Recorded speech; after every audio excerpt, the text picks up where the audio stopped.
I've made dolls a long time just because I love dolls, and I think when it was socially inappropriate for me to play with them, making them was the next step. I was just making actually Raggedy Ann dolls just for fun, and I was doing really non-traditional ones. And a friend of a friend saw that I could make dolls, and her daughter had had her leg amputated. And so she wondered if I could do a doll with an amputated leg, and it went viral.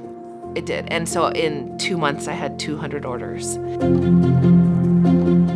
When you're doing social work in a hospital setting, ideally you want the child to be comfortable with the medical things that they're about to go through.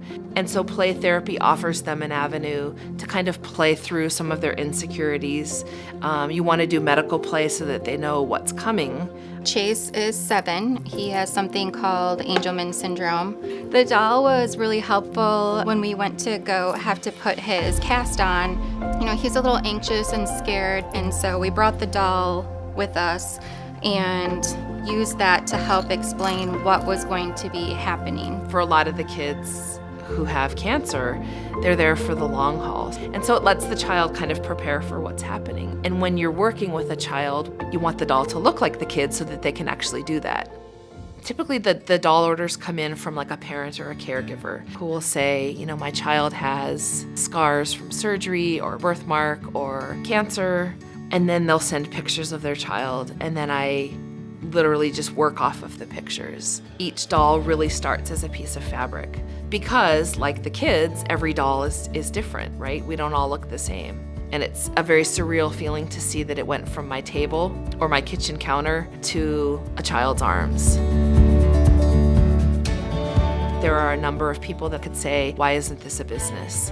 Why isn't this a factory? But I love the hands-on process, and I like to be able to read the emails because I think that a parent doesn't want a very cold person on the other end or even a computer-generated order form. It's been therapeutic for Chase. I think that dolls are very therapeutic in many ways, that they, you know, give you comfort, just make you feel more at ease. Just the fact that it looks like them, I think is a really big deal for most kids. It's really important because it's just another version of me. Sometimes people think they look like scary and stuff, but like they really don't. They just look like how they look. Like it's like a mirror. You look at them and you're like, this is how I look, and it's okay with how I look.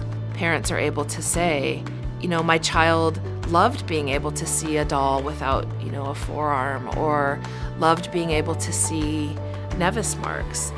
I think the ultimate empathy is to look at another person and say that very easily could be me. And if you asked any of these parents, what do they want people to get from their child? That's it. I didn't realize, first of all, how many ways you could use a doll and how helpful they could become.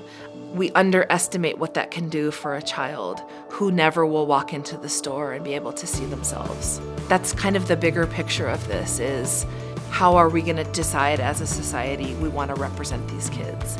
I mean, and if I can be a part of that discussion, I'm thrilled.